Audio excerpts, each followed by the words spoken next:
Whew. All right, guys. Saturday, October 19th. Man, haven't been out here in a little while since I last treated for mites. These bees are slower to wake up because they're in the shade, facing east. And the sun has not quite gotten there to wake them up. So I'm hoping what I'm seeing here is just sleepy bees. Let's see here. I'm gonna kind of zoom in. And so this is part one. My goal is I should have watched the last video from this apiary to remember what I had out here. I knew I had 4, but my goal is to break these down to 2 deep boxes. Take any super that's ready to be harvested, which they're probably not quite ready yet if they are going to be ready. And depending on how the bees look,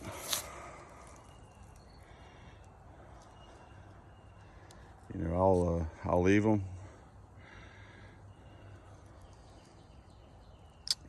So you see that hive butler right here. I brought in 10 frames of deep frames out of the freezer that has nectar and honey in it. Some of it is from the deep supers that I had and had harvested that honey, but others is just honey that I didn't want to harvest out of those frames. So had I watched the video before I came out here, I realized, well, I've got 2 more deep boxes.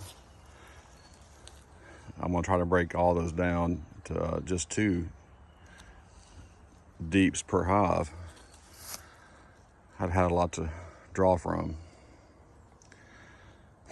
I brought those out here because historically, when I come out to an apiary, I'll find frames that aren't drawn out or just foundation somewhere along the edge or near the edge, or either in the top brood box or the bottom brood box. And in the past, I've just kind of left it there. Well, now I've got more resources to replace those with going into the winter. Anyway, so my goal, I believe today, is obviously to treat these guys for mites. If you see the package there on top, silver, there's 2 packages there. They have 4 strips. A full treatment is 1 strip. I'm gonna give a half a treatment of formic acid. I'm gonna put them between the bottom and the top brood boxes. I'll make sure there's brood in there.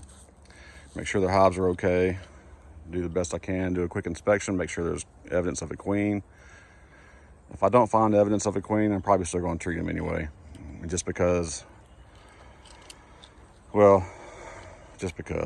I often overlook brood or evidence of a queen, or I can't see the eggs. So I'm not gonna be as quick to break them down. But as you see, I'm seeing some good activity for waking up in the morning time. These bees are sleepy just like I am.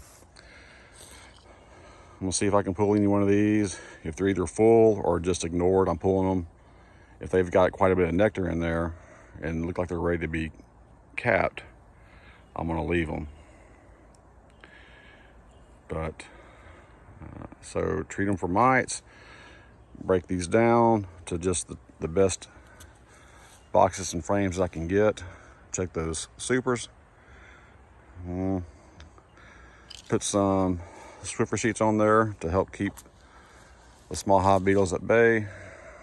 I don't need to use any kind of Roundup around here. This is a man's farm. It's his garden, full of different gardens of different things. He uses it for his restaurant. So I'm not going to spray, and I don't need to because all this pine straw, but I'm not going to use any kind of Roundup or chemicals on the ground outside the formic acid. And what am I seeing here? That's a granddaddy long legs, it looks like.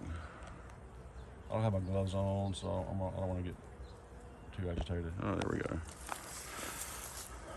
So there we have it, guys. And we'll remove those reducers, those sticks out of the way.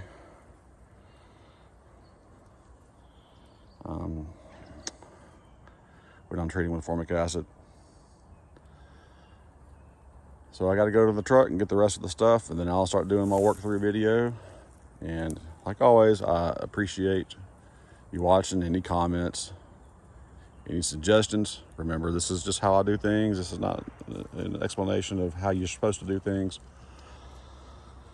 Started off as my own personal